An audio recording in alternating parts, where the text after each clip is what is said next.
Hello friends, हम लोग आज सोशल मूवमेंट्स के बारे में पढ़ेंगे। सोशल मूवमेंट्स बहुत जिसमें कि हम खास करके ज़्यादा ध्यान देंगे किसान आंदोलन पर, पीजेंट मूवमेंट पर। उसके बाद हम लोग दलित मूवमेंट और वुमेन मूवमेंट देखेंगे। इस एपिसोड में ये तीन मूवमेंट को ध्यान में रखेंगे, फिर इसके बाद बाकी के मूवमेंट को हम अगले एपिसोड में देखेंगे। तो हम शुरू करते हैं। Indian social movement. Social movement क्या है? सामाजिक आंदोलन क्या होता है? जो समाज में अपनी स्थिति को सुधारने के लिए जब लोग आंदोलन करते हैं तो उसे सामाजिक आंदोलन कहते हैं। यह एक गैर संस्थागत, नॉन इंस्टीट्यूशनलाइज्ड, कलेक्टिव, सामूहिक रूप से पॉलिटिकल एक्शन होता है जो कि अब समाज में और राजनीति में परिवर्तन लाने का प्रयास किया जाता है। भारत में सदियों से कई तरह के आंदोलन हुए हैं। तो हम आज जो आंदोलन देखेंगे उसमें पीजेंट मूवमेंट, ट्राइबल मूवमेंट में ताना भगत का आंदोलन देखेंगे, दलित मूवमेंट और विमेन मूवमेंट देखेंगे। फिर अगले वीडियो में हम बाकी मूवमेंट्स को डिस्कस करेंगे।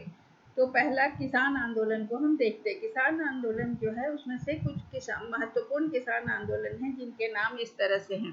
चंपारण सत्याग्रह जो 1917 में हुआ था, खेड़ा किसान संघर्ष, बारडोली मूवमेंट गुजरात का, मालाबार मोपला विद्रोह, तेलंगाना का किसान विद्रोह और बंगाल का तेभागा विद्रोह या आंदोलन। तो ये सारे आंदोलन को हम देखेंगे, इनके पीछे कारण क्या था और इनके परिणाम क्या थे। तो जो भारतीय समाज था, हम जानते हैं कि भारत एक कृषि प्रधान देश है और यहाँ किसान पहले क्या था कि मेजोरिटी 70% लोग कृषि पर निर्भर करते थे। तो उनको उनके असंतोष को, जो उन्हें दिक्कत होती थी, जो उनके साथ उन्हें उनका हक नहीं मिलता, इसके लिए समय समय पर कई बार विद्रोह किए गए। तो 1920 के दशक में पहली तिमाही में सबसे पहले कृषि अशांति, एग्रेरियन अनरेस्ट का पता चला या इतिहास में पहला ये पता चलता है। तो जो भी सोशलिस्ट थे, जो सोशियोलॉजिस्ट थे, जो ग्रामीण सोशियोलॉजिस्ट थे, उन्होंने बहुत सारे टर्म्स का यूज किया किसान विद्रोह को बताने के लिए। किसान विद्रोह को अलग अलग टर्म्स से उन्होंने संबोधित किया। कुछ ने किसान संघर्ष कहा इसे, जिसे हम पीजेंट स्ट्रगल, कुछ ने इसे पीजेंट अपराइजिंग, कुछ ने इसे किसान विद्रोह कहा और कुछ ने इसे किसान क्रांति भी कहा। किसान क्रांति, तो इन अलग अलग नाम दिया, लेकिन सबका उद्देश्य यही था कि अपनी स्थिति में सुधार करना। कुछ अलग समाज शास्त्रियों ने इसे एक आंदोलन, सिंपल एक आंदोलन कहा। जो भी टर्म यूज किया गया हो, फैक्ट यही है कि भारत एक कृषि प्रधान देश है और किसान अपनी स्थिति में सुधारने के लिए जब भी क्रांति किया, जब भी आंदोलन किया, तो उससे क्या हुआ कि कृषि में रिवॉल्यूशन आया, कृषि के उपज में वृद्धि हुई, फार्म का प्रोड्यूस बढ़ा और इससे क्या हुआ कि देश में कृषि का अधिशेष बना, सरप्लस प्रोड्यूस आ गया मार्केट में। तो एग्रीकल्चर जिससे कैपिटलिस्टिक हो गई, मतलब एग्रीकल्चर से हमें पूंजी प्राप्त होने लगी। तो जो कृषि की स्थिति में परिवर्तन हुई, उससे किसानों की स्थिति में भी परिवर्तन हुआ और इससे कई समस्याओं का भी जन्म हुआ। किसान के डिमांड बढ़ने लगे, किसान की और मांगे होने लगी और किसान और खेतीहर मजदूर के बीच में संबंध। अब किसान कौन है? जिनके पास, जो जमीन के लैंडलॉर्ड थे, जिनके पास अपनी जमीन थी। और मजदूर कौन था? जो उनके जमीन पर काम करते थे, एग्रीकल्चरल लेबरर्स वो थे। तो पहला किसान आंदोलन चंपारण सत्याग्रह के नाम रूप में जाना जाता है। ये चंपारण का सत्याग्रह 1917 में हुआ था और गांधी जी के नेतृत्व में हुआ था। ये गांधी जी के नेतृत्व में पहला सत्याग्रह आंदोलन था। चंपारण सत्याग्रह जो था वो फर्स्ट सत्याग्रह आंदोलन था, 1917 में हुआ था गांधी जी के नेतृत्व में। इसे भारतीय स्वतंत्रता के आंदोलन के रूप में भी देखा जाता है। यह एक महत्वपूर्ण विद्रोह माना जाता है क्योंकि उस समय अंग्रेजों की सरकार थी और अंग्रेजों की सरकार के खिलाफ किसानों का एक विद्रोह था जो ब्रिटिश के कॉलोनियल पीरियड में बिहार के चंपारण जिले में हुआ था। तो इस दृष्टि से देखा जाए तो यह एक बहुत महत्वपूर्ण घटना थी। इस चंपारण सत्याग्रह का कारण क्या था कि चंपारण में जो किसान थे उन्हें नील की खेती के लिए मजबूर किया जाता था, नील की खेती करने के लिए, और जिससे कि उन्हें और वो अपने आवश्यकता की चीज़ों को नहीं उगा सकते थे। वो भोजन की खेती, अपना अनाज नहीं पैदा कर सकते थे अपने खेतों में। उन्हें नील ही उगाने के लिए फोर्स किया जाता था और ना उसके लिए उन्हें पूरा भुगतान भी नहीं मिलता था ताकि वो अपनी ज़रूरत की चीज़ें खरीद सके। इसलिए उनका क्राइसिस, उनका दुख और बढ़ता जा रहा था। तो जो किसान थे चंपारण के, वो इंडिगो को मतलब नील की खेती के लिए मजबूर थे और अपने भोजन को नहीं उपजा सकते थे। इसलिए उन्होंने अपनी उनकी स्थिति को बदतर कर दिया था, उनकी स्थिति को बदतर कर दिया था। इसलिए वो आंदोलन की ओर बढ़ने लगे, मजबूर हो गए। गांधी जी वहाँ पर किसानों के शिकायतों का अध्ययन करने के लिए या उनकी समस्याओं को सुनने के लिए रुके थे। उन्होंने बहुत सारे गांवों का दौरा किया। गांधी जी बहुत सारे गांव में गए और 8,000 किसानों से, काश्तकारों से उन्होंने बात की और उनके स्टेटमेंट्स को रिकॉर्ड किया। इस तरह से उन्हें शिकायत और अंतर्निहित जो शिकायत को सुनने से उसके पीछे के कारण को समझने में उन्हें आसानी हो गई।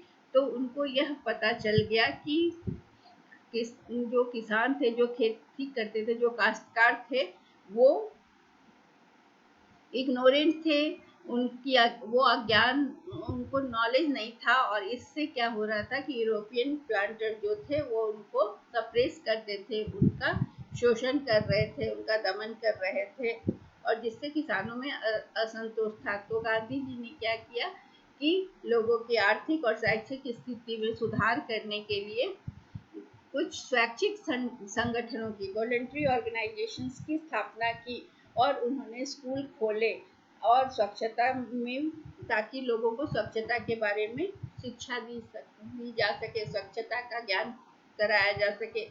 तो सरकार को गांधी जी की ताकत का पता चला और ये जो किसानों की स्थिति थी उसके प्रति, उसको दूर करने के प्रति उनके डिवोशन का पता चला।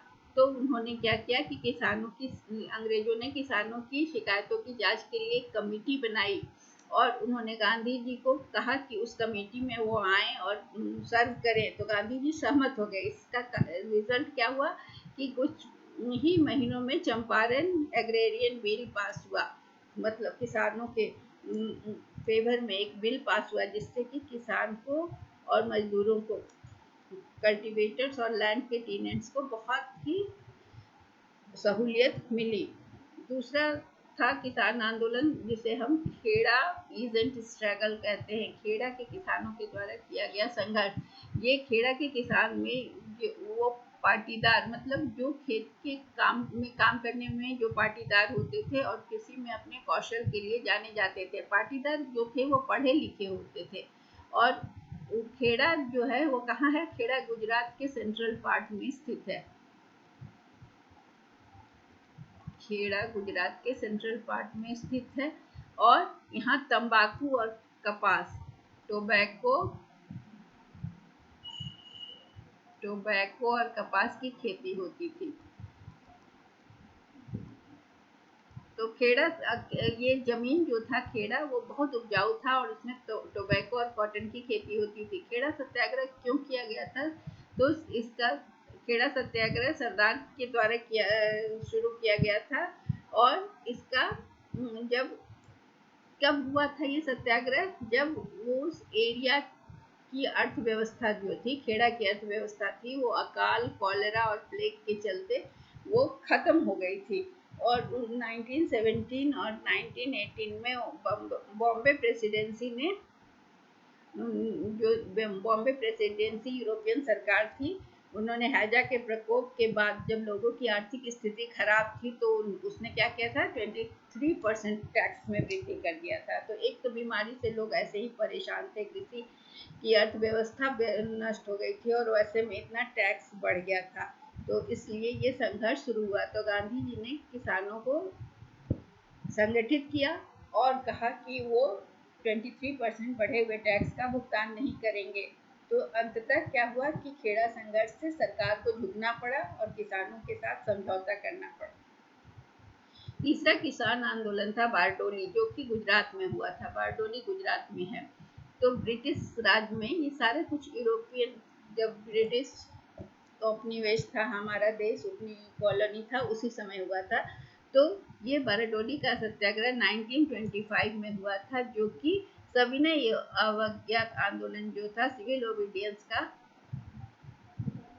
एक प्रमुख प्रकरण था, मतलब इससे जुड़ा हुआ था सिविल ओबीडियंस। तो 1925 में क्या हुआ था कि बारडोली का जो एरिया था, जो तालुका था, उसमें बहुत ज़्यादा बाढ़ और फ्लड और फेमिन से फसलों को बहुत नुकसान हुआ। तो किसानों को बहुत सारी परेशानी हुई, क्योंकि फ्लड और फेमिन से अनाज का उत्पादन नहीं हुआ और किसानों की स्थिति बहुत खराब हो गई, उन्हें बहुत सारी वित्तीय फिनेंशियल प्रॉब्लम्स हुआ। तो ये बारडोली सत्याग्रह सरदार वल्लभ भाई पटेल के नेतृत्व में 1928 में हुआ। बारडोली के किसानों के लिए एक आंदोलन किया गया स्वतंत्रता संग्राम में, जो कि किसान की दुर्दशा को नजरअंदाज करके अंग्रेजों ने, जो बॉम्बे प्रेसिडेंसी ने कर को में 23% वृद्धि की थी, उसके विरोध में था। और इसका नेतृत्व किसने किया? सरदार वल्लभ भाई पटेल ने। और क्यों किया? क्योंकि उस समय फ्लड और फेमिन आने से किसानों को बहुत नुकसान का सामना करना पड़ा था, उनकी वित्तीय स्थिति खराब हो गई थी और वो टैक्स देने की स्थिति में नहीं थी। इसे सविनय अवज्ञा, सिविल डिसोबीडियंस का एक बेस माना जाता है। अगला किसान, हम लोग बहुत डिटेल में नहीं जा रहे हैं क्योंकि बहुत सारे किसान आंदोलन हैं। अगला है मोपला रेवेलियन ऑफ मालाबार। ये मालाबार, केरल के मालाबार क्षेत्र में ये विद्रोह हुआ था। मालाबार का मोपला विद्रोह जो था। मोपला क्या थे? मोपला केरल के मुस्लिम किसान थे। मोपला जो थे वो केरल प्रांत के मालाबार क्षेत्र में बसे हुए केरल के मालाबार क्षेत्र के मुस्लिम किसान थे। ये मुस्लिम फार्मर्स थे और इनकी इकोनॉमिक और सोशल कंडीशन जो था वो एक जैसी नहीं थी, विषम थी। मतलब कुछ गरीब थे, कुछ अमीर थे। कुछ अमीर थे वो व्यापारी थे और व्यापारी के रूप में आजीविका कमाते थे, और बाकी जो थे, जो व्यापारी नहीं थे, वो छोटे किसान थे और छोटे किसान के रूप में काम करते थे। बड़े जमींदारों की जमीन पर वो काम करते थे, काश्तकार थे। जो बड़े जमींदारों के यहाँ जमीन पर काम करते थे उन्हें काश्तकार कहा जाता है। तो जमींदार जो थे वो उच्च जाति के हिंदू थे। तो मोपला जो थे, जो छोटे कृषक के रूप में काम करते थे, काश्तकार के रूप में काम करते थे, उन्हें उनका शोषण होता था। तो मोपला ने क्या किया कि योद्धा, वॉरियर्स बन गए, तो नायर्स की तरह। और उसके बाद उन्होंने 1921 अगस्त 1921 में मोपला किसान आंदोलन शुरू किया। तो ये मोपला जो विद्रोही थे, ये 1921 के मोपला दंगा के रूप में भी जाना जाता है। इसे 1921 के मोपला राइट्स के रूप में भी जाना जाता है।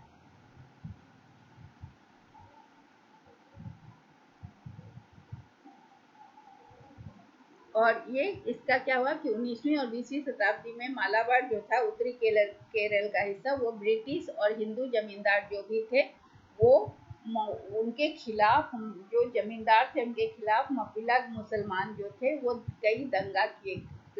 ये एक सशस्त्र विद्रोह था, इसमें आर्म्स का भी प्रयोग किया गया था। और ये किसके द्वारा?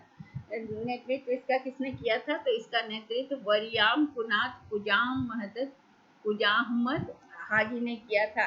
इस आंदोलन के कई कारण थे। पहला था कि भूमि कर में वृद्धि, लैंड टैक्स में इंक्रीज, भूस्वामियों की सुरक्षा और जमींदार भूस्वामियों की सुरक्षा, सिक्योरिटी ऑफ टेन्योर और जमींदारों के द्वारा गरीब किसानों का शोषण, इन सब की वजह से ये आंदोलन शुरू हुआ। इसमें बड़े और मध्यम किसानों ने भी भाग लिया। मोपला को छोड़कर अधिकांश आंदोलन में अहिंसा की विशेषता थी। बाकी जो भी आंदोलन हुए थे उसमें अहिंसात्मक तरीके अपनाए गए थे, लेकिन ये मोपला विद्रोह जो था इसमें क्या था? सशस्त्र विद्रोह था, इसमें हथियारों का प्रयोग किया गया था। उसके बाद था तेलंगाना का किसान विद्रोह। तेलंगाना का किसान विद्रोह किसके खिलाफ हुआ था? हैदराबाद के निजाम के खिलाफ। जो हैदराबाद के निजाम के खिलाफ ये शुरू किया गया था। इसमें क्या था कि यहाँ तेलंगाना में जो कृषि व्यवस्था थी ना, वो जो कृषि का कंस्ट्रक्शन था या स्ट्रक्चर था, वो सामंती व्यवस्था थी। सामंती व्यवस्था में क्या था कि रैयतवारी और जागीरदारी थी। रैयतवारी व्यवस्था में क्या होता था कि किसानों के पास उनके नाम पर पट्टा होता था और वो जमीन के मालिक और कब्जेदार होते थे, मालिक होते थे जमीन रैयतवारी में। और वास्तविक किसान जो होते थे वो शिकमीदार के रूप में जाने जाते थे। सरदारों की भूमि को खालसा भूमि कहा जाता था। तो ये जो क्या था कि देश पांडे खालसा गांव की खालसा जो भूमि था उससे जो टैक्स वसूलते थे उन्हें देश पांडे या देशमुख कहा जाता था। और जागीरदार क्या करते थे? जागीर गांव में कर वसूल किया करते थे। तो इन्होंने अपने अपने जगह पर, जागीरदार और जो देशमुख थे उन्होंने अपनी जगह पर शक्ति का प्रयोग किया और किसानों का शोषण किया। इसलिए तेलंगाना में फिर इनके खिलाफ किसान विद्रोह हुआ। तेलभागा मूवमेंट, अब बंगाल का तेभागा मूवमेंट, तेभागा नो तेलभागा। तो तेभागा का मतलब होता है कि हार्वेस्ट, जो भी फसल कटेगा उसका 3 शेयर्स होगा, 3 हिस्सा। तेभागा मतलब 3 भाग, फसल के 3 हिस्से। ये बटाईदारों का आंदोलन था। मतलब क्या था कि 2/3 जमींदार ले लेता था और 1/3 उन्हें मिलता था। तो उन्होंने क्या किया कि बटाईदार पहले जो थे, बटाईदार और काश्तकार जो थे वो आपस में 50% बांट लेते थे, आधा आधा। लेकिन फसल का बंटवारा जिसे बरगा अधिक भागी के रूप में जाना जाता था। लेकिन बाद में क्या हुआ कि जमींदार 2/3 मांगने लगे, तो इसके लिए ये आंदोलन हुआ। तो जो बटाईदार होते थे, बटाईदार कौन होता था? जो दूसरे के खेत में काम करता था और फसल का शेयर लेता था, उसे शेयर प्रॉपर करते। तो वो जमींदार के बीच में जो फसलों का बंटवारे की प्रथा थी उसको चुनौती दी। और 1946 में फसल के दौरान बंगाल के कुछ उत्तर और उत्तर पूर्वी जिलों में बटाईदार जो थे खेतों में गए और फसलों को काट लिया जबरदस्ती, और किसानों को नहीं दिया। और जो काश्तकार थे तो उन्हें उनकी पिटाई भी की, थ्रैश भी किया। तो इससे क्या हुआ कि बटाईदारों में विद्रोह हुआ और उन्होंने तो इस विद्रोह के 2 कारण थे। पहला था कि उनका कहना था कि जो प्रोड्यूस हो रहा है, जो खेत की उपज है, उसको हाफ वे में नहीं बांटना उचित नहीं है। दूसरा कहना था कि जो काश्तकार थे, जो खेती करते थे, वो अपने ग्रेन को, जो अनाज था, उसको जमींदार के अन्न भंडार में जमा करना पड़ता था। तो उससे क्या होता था कि उनको भूसा का हिस्सा ज़्यादा बंटवारे जमा करने के बाद उनका जो अनाज होता था उसमें भूसा या कोई स्टॉक ज़्यादा दे दिया जाता था और फसल जमींदार अपने पास रख लेते थे। तो इससे क्या था कि जो बटाईदार थे या जो काश्तकार थे वो इसके लिए तैयार नहीं थे और उन्होंने इसके लिए आंदोलन किया। तो बंगाल का जो कृषक सभा था उसने एक आंदोलन किया। आंदोलन कहाँ किया? तेभागा में किया। तेभागा आंदोलन का कृषक सभा, बंगाल का प्रांतीय कृषक सभा ने तेभागा आंदोलन शुरू किया। तेभागा आंदोलन में बटाईदार जो भी थे, जो जमींदारों के विरुद्ध अपने को सारे जो जमींदार की जमीन पर खेती करते थे और उन्हें एक हिस्सा मिलता था, वो सब लोग एकजुट हो गए और नेतृत्व भी किसानों के बीच से आया था। तो यह आंदोलन बंगाल के 19 डिस्ट्रिक्ट्स में फैल गया और इसकी तीव्रता कुछ जिलों में अधिक थी, बाकी जगह नहीं। तो जमींदार ने क्या किया कि इन किराएदार काश्तकारों की मांग को मानने से मना कर दिया और पुलिस को बुला लिया। तो पुलिस ने क्या किया, काश्तकारों को गिरफ्तार कर लिया और उन्हें जेल में डाल दिया। तो इससे असंतोष और फैल गया, तो इसे तेभागा आंदोलन कहते हैं। फिर एक है बेगुन किसान आंदोलन। ये कहाँ हुआ? ये मेवाड़ में हुआ, राजस्थान में, ठिकाना ऑफ मेवाड़, मेवाड़ के ठिकाना नामक जगह में हुआ। और 1921 में ये किसान 1921 से 23 के बीच में किसानों ने अपने शोषण के विरुद्ध आंदोलन शुरू किया, जिसका नेतृत्व राम नारायण चौधरी ने किया। बेगुन किसान आंदोलन में बेंगुर के ठाकुर अनूप सिंह थे, जिन्हें बाद में जो जमींदार थे उनका नाम अनूप सिंह था, जिसे बाद में कैद कर लिया और ठिकाना को लाला अमृतलाल को सौंप दिया गया। तो ठिकाना जगह को उस समय मेवाड़ के महाराणा फतेह सिंह थे। उस समय बेगुन मूवमेंट हुआ। फिर अगला राजस्थान का दूसरा मूवमेंट था बिजौरिया किसान आंदोलन। ये कब था? ये किसान आंदोलन 1897 से 1941 तक सबसे लंबा चला। ये बिजौलिया कहाँ है? भीलवाड़ा जिले में है। मेवाड़ के राज्य का ठिकाना था। ठिकाना था का मतलब ये मेन जगह था। इसमें 84 प्रकार के कर लगे थे, जिसे लैग बैक कहते थे। इसके खिलाफ आंदोलन शुरू हुआ। लैग बैक का राजस्थान में लैग बैक टैक्स को कहा जाता था, जैसे चावारी लैग, तलवार बंधानी लैग, इस तरह से। तो इनके खिलाफ आंदोलन शुरू किया। इसका नेतृत्व विजय सिंह पथिक ने किया, जो लैग बैक टैक्स को कहा जाता है। इसका नेतृत्व विजय सिंह पथिक ने किया। बाद में माणिकलाल वर्मा और जमुनालाल बजाज ने किया। अगला है दुधवा खारा किसान आंदोलन। सबका नाम जान लेना है। इतने तरह के किसान आंदोलन थे, सबका डिटेल जानने का, बहुत ज़्यादा डिटेल जानने का मतलब मुश्किल रहेगा याद करना। ये 1944 में हुआ था। ये दुधवा खारा बीकानेर के चूरू डिस्ट्रिक्ट में शुरू हुआ था। बीकानेर रियासत के चूरू डिस्ट्रिक्ट में शुरू हुआ था।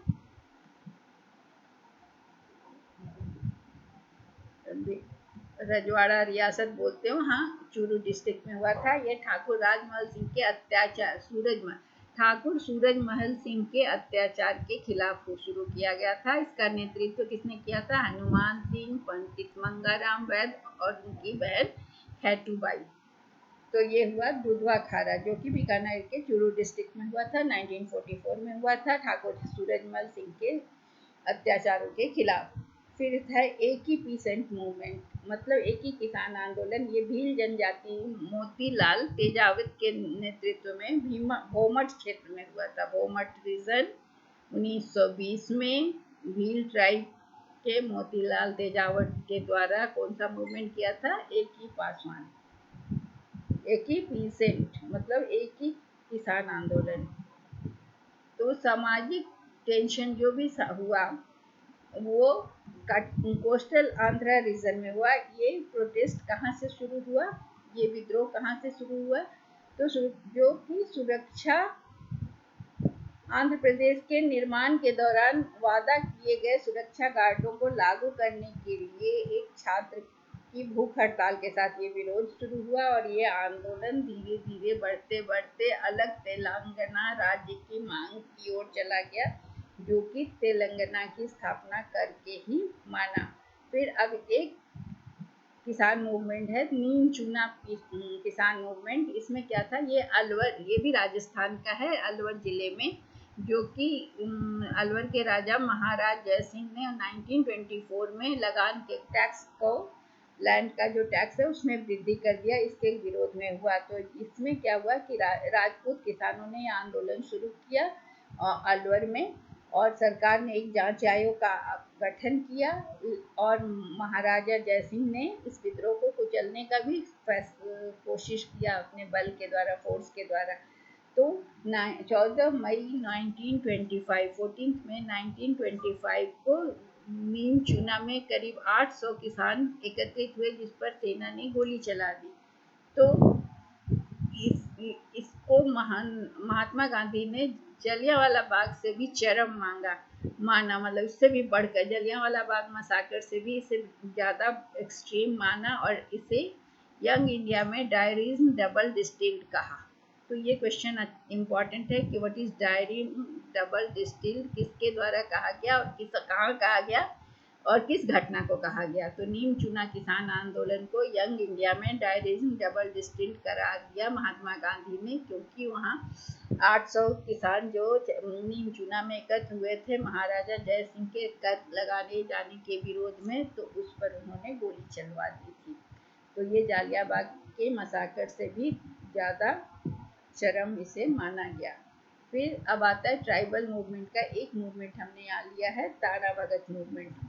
ताना भगत मूवमेंट जो है ये 1914 से 1919 में भारत के बिहार के छोटा नागपुर क्षेत्र में हुआ था, ब्रिटिश काल में ही। जात्रा उरांव, इसका नेतृत्व किसने किया था? इसका नेतृत्व जात्रा उरांव ने किया था।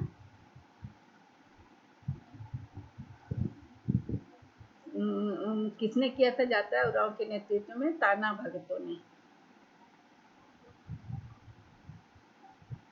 ताना भगतों ने किया था। ये आदिवासियों का एक वर्ग है, उरांव का एक वर्ग है, इसे आदिवासी विद्रोह भी कहा जाता है। ताना भगत ने अंग्रेजों द्वारा उन पर जो कर लगाया गया था, अंग्रेजों ने ताना भगत पर जो कर लगाया था उसके विरोध में उन्होंने गांधी के सत्याग्रह आंदोलन के पहले ये सत्याग्रह किया था, सविनय अवज्ञा आंदोलन का मंचन किया। तो ये मतलब टैक्स के विरोध में, अंग्रेजों के टैक्स के विरोध में आंदोलन किया गया था। अब दलित मूवमेंट जिसे कि नव बौद्ध या बुद्धिज्म मतलब न्यू बुद्धिस्ट मूवमेंट के रूप में भी जाना जाता है। दलितों के लिए बौद्ध आंदोलन, इसे अम्बेडकरवादी बौद्ध आंदोलन या आधुनिक बौद्ध आंदोलन भी कहते हैं। दलित मूवमेंट को दलितों के लिए बौद्ध आंदोलन, अम्बेडकरवादी बौद्ध आंदोलन या आधुनिक बौद्ध आंदोलन, मॉडर्न बुद्धिस्ट मूवमेंट भी कहा जाता है, या अम्बेडकराइट बुद्धिस्ट मूवमेंट या बुद्धिस्ट मूवमेंट फॉर दलित कहा जाता है। यह भारत के दलितों के बीच में एक धार्मिक साथ साथ सामाजिक और राजनीतिक मूवमेंट है, जो कि बी.आर. अम्बेडकर के द्वारा शुरू किया गया था। यह एक मौलिक रूप से क्या है कि बौद्ध धर्म की पुनर्व्याख्या की गई इसमें, और एक नवयान नामक एक नया बुद्धिज्म का स्कूल बनाया गया जिसे नवयान कहा गया। यह मूवमेंट जो है ये बौद्ध धर्म का सामाजिक और राजनीतिक रूप से जुड़ा हुआ रूप बनने की मांग की गई। यह मूवमेंट 1956 में अम्बेडकर के द्वारा शुरू की गई थी, जहाँ पर आधा मिलियन मतलब करीब आधा मिलियन दलित जो थे उसमें जुड़े, 500,000 दलित इसमें जो कि पहले अछूत माने जाते थे, उन्होंने इस आंदोलन के साथ वो जुड़े और उन्हें नवायना बौद्ध धर्म में परिवर्तित किया गया, उन्हें न्यू बुद्धिस्ट बनाया गया। ये हिंदुइज्म को रिजेक्ट किए, खारिज कर दिया और भारत की जाति व्यवस्था को उन्होंने चुनौती दी और दलित समुदाय के अधिकारों को बढ़ावा दिया। यह मूवमेंट और हमेशा महायान के, ये बौद्ध धर्म के महायान और वज्रयान की शिक्षा को भी रिजेक्ट किया और थेरावाद के वैल्यूज को बढ़ावा दिया, और थेरावाद के वैल्यूज को बढ़ावा देने के साथ साथ उन्होंने ओथ लिया कि अब वो बुद्धिज्म के नए रूप को स्वीकार करेंगे। अच्छा, किसान आंदोलन में हम अभी भी जो किसान आंदोलन हुआ है भारत में, हम उसकी भी थोड़ी चर्चा कर लेंगे, क्योंकि वो किसान आंदोलन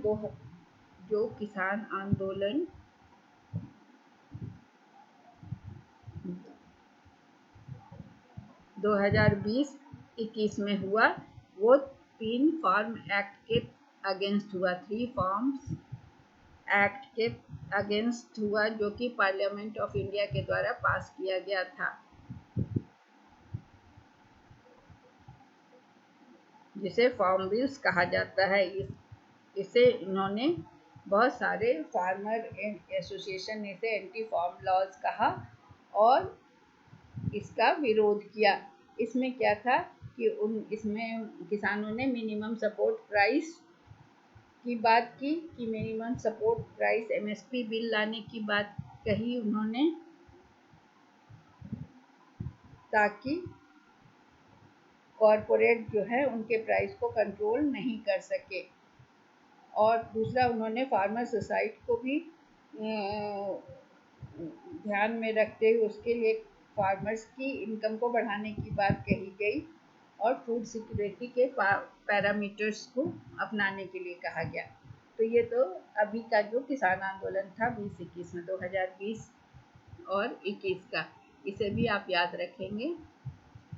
चले अब तो ना हम लोग ने देखा कि दलित मूवमेंट क्या है। तो दलित मूवमेंट को आधुनिक बौद्ध आंदोलन कहा जाता है। ये भारत के दलितों के बीच एक धार्मिक, सामाजिक और राजनीतिक आंदोलन है जो BR अम्बेडकर ने शुरू किया था। इसने बौद्ध धर्म की पुनर्व्याख्या की और नवयान नामक नए धर्म का नया स्कूल बनाया, जिसमें कि लोग जो दलित जो पूर्व में अछूत माने जाते थे उसके इस नवयान बौद्ध धर्म के साथ जुड़े। 1956 में यह शुरू किया गया और हिंदू धर्म को खारिज किया गया, भारत की जाति व्यवस्था को चुनौती दी और दलित समुदाय के अधिकारों को बढ़ावा दिया गया है। यहाँ पर बौद्ध धर्म के पारंपरिक महायान और वज्रयान की परंपराओं की शिक्षाओं ने थेरवाद के मूल्यों को बढ़ाया और बौद्ध धर्म को एक नए रूप में बढ़ाने की शपथ ली गई। दलित मूवमेंट क्या है?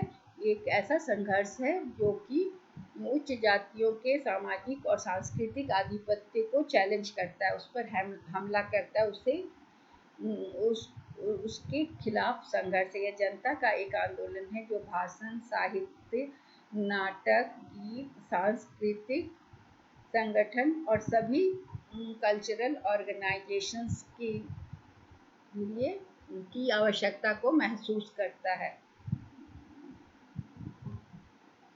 इसे कई नाम से जाना जाता है। पहला इसे स्वाभिमान आंदोलन भी कहा गया। फिर ये EV रामास्वामी नायकर या पेरियार के नेतृत्व में 1925 में शुरू हुआ। फिर इसे दलित वर्ग आंदोलन या महार आंदोलन भी कहा जाता है। फिर 1924 में यह BR अम्बेडकर के नेतृत्व में शुरू हुआ। इसे कांग्रेस हरिजन आंदोलन, कैवर्तस आंदोलन भी कहा जाता है। कैवर्तस आंदोलन कैवर्तस के द्वारा शुरू हुआ था।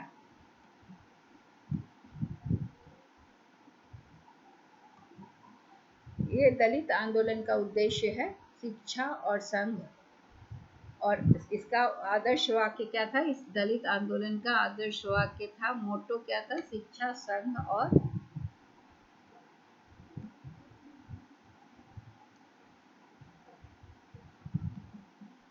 संघ और आंदोलन।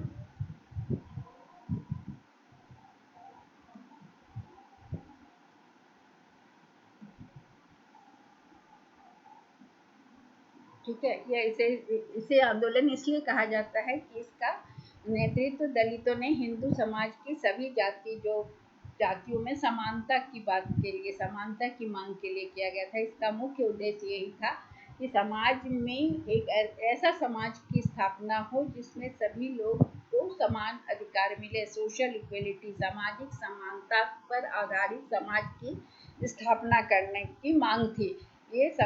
इसमें दलितों की क्या समस्या थी कि दलितों के बच्चे जो होते हैं वो बहुत ज़्यादा संवेदनशील होते हैं। वो बाल श्रम और बाल दास्ता के जोखिम में हैं, क्योंकि वो मार्जिनलाइजेशन पर, मतलब हाशिए पर पैदा हुए, मतलब वो मार्जिनलाइज्ड हैं। यंग दलित लोग जो है, लड़कियों को मंदिरों में व्यवस्थित यौन शोषण का शिकार होना पड़ता है।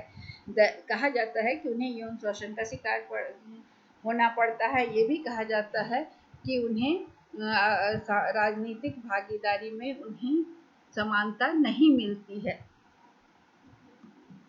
तो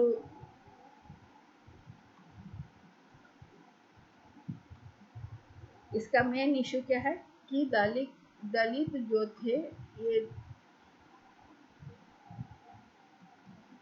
दलित आंदोलन जो ये था कि कॉलोनियल पीरियड में तो हुआ ही, और उसके बाद कॉलोनियल पीरियड के बाद जब देश स्वतंत्र हुआ तब भी हुआ, क्योंकि उन्हें प्रॉब्लम ऑफ अनटचेबिलिटी, अस्पृश्यता के समस्या तक सीमित है, ऐसा कहा जाता है। जो दलित आंदोलन को शुरू करने के क्या क्या कारण हुए? सबसे पहला लैंड सेटलमेंट। जब ब्रिटिश आए भारत में तो उन्होंने उस समय क्या था कि अधिकांश जमीन जो थी वो उच्च जातियों की थी, या ऐसे लोगों की थी जो कि ऐसे मालिकों की जमीन थी जो कि खुद खेती नहीं करते थे या एब्सेंटी लैंडलॉर्ड थे, मतलब वो कहीं और रहते थे और जमीन पर उनका कब्जा होता था। और मध्य में किसका था? बिचौलिया वर्ग था। और सबसे नीचे जो वर्ग था, बीच में बिचौलिया था, और सबसे ऊपर थे जो कि अनुपस्थित मालिक थे या फिर उच्च जाति के लोग थे या गैर खेती के मालिक थे, और सबसे नीचे भूमिहीन मजदूर थे जो कि खेती पर, दूसरे की खेत पर काम करते थे। और ये भूमिहीन मजदूर अछूत जातियां थी, दास थे या दास जो किराए या बिक्री या स्थान, जो एक स्थान से दूसरे स्थान पर जाते थे, तो इनकी स्थिति बहुत खराब थी। फिर तो इसलिए दलित आंदोलन की आवश्यकता हुई। फिर इंडस्ट्री, उद्योग स्थापित होने से दलितों को ट्रेड यूनियन आया और इक्वल अधिकार की बात हुई। संचार सुविधाएं ने लोगों में जागरूकता पैदा किया, लोगों को अपने अधिकारों का पता चला। शिक्षा से भी लोगों को अपने अधिकार और अपनी समानता का भान हुआ और वो उसके लिए आंदोलन करने के लिए तैयार हुए। प्रेस और बुक्स का भी इसमें हाथ है, और कानून के समक्ष सबको इक्वल अधिकार दिया जाने की वजह से दलित आंदोलन की ओर लोग अग्रसर हुए अपने अधिकारों के लिए। तो उनके राजनीतिक कार्यालय, सरकारी नौकरी और कार्यक्रम में आरक्षण बनाए रखने के लिए, अपने अधिकारों को प्राप्त करने के लिए आंदोलन शुरू किए गए।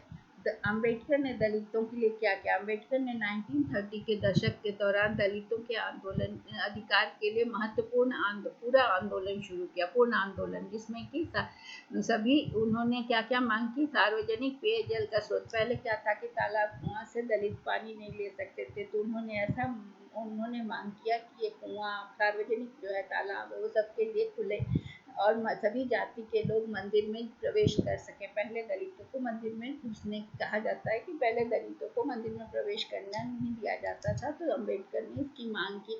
उन्होंने भेदभाव की, जो हिंदू धर्म ग्रंथ भेदभाव करते थे उच्च नीच जातियों के आधार पर, उनकी निंदा की।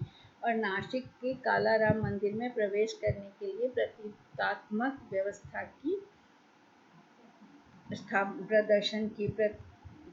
तो इस तरह से उन्होंने दलितों के अधिकार को दिलाया, और दलितों को अब संविधान से, कानून से बराबर अधिकार मिलने लगे हैं और उन्हें इस क्षेत्र में आगे बढ़ने के अवसर प्राप्त हो रहे हैं। Women's movement. अब हम थोड़ा सा महिला आंदोलन के बारे में भी जान लें। यह मूवमेंट जो है वो महिलाओं को का शोषण करने वाले पितृसत्तात्मक समाज के विरोध में किया गया, जिसमें कि महिलाओं को समानता का अधिकार प्राप्त करने के लिए, और पितृसत्तात्मक में क्या होता था कि पुरुष प्रधान समाज था हमारे देश में, और महिलाओं को कोई अधिकार नहीं दिया जाता था, और उनमें मूल्य और वैल्यूज और लिंग के आधार पर असमानता प्रदान किया जाता था। दहेज के लिए उत्पीड़ित होती थी महिलाएं, बलात्कार, अपहरण, एसिड अटैक जैसी बहुत सारी दुर्घटनाएं उनके साथ होती थी। तो नारीवाद ने, वुमेन मूवमेंट, फेमिनिज्म जो आया, उसने महिलाओं के जीवन को बदला। उनमें शिक्षा, सशक्तिकरण, कामकाजी होने का और नारीवादी कला और नारीवादी सिद्धांतों की जानकारी मिली। महिलाएं अपने अधिकारों के प्रति जागरूक हुई, और कुछ महिलाओं ने इसके लिए आंदोलन भी किया। और महिला आंदोलन एक ऐसा आंदोलन हुआ जो महिलाओं के शोषण करने वाले पितृसत्तात्मक के विरोध में था। ये महिलाओं को जागरूक किया और महिलाएं भी अपने हक के लिए लड़ना शुरू की। ये आंदोलन ने विविध मुद्दों को उठाया: भूमि अधिकार, भूमि पर महिलाओं का अधिकार, मजदूरी करने पर, रोजगार मिलने पर, समान कार्य के लिए समान भुगतान, कार्यस्थल पर सुरक्षा, पानी की उपलब्धता। पानी के लिए पहले महिलाओं को दूर दूर तक जाना पड़ता था।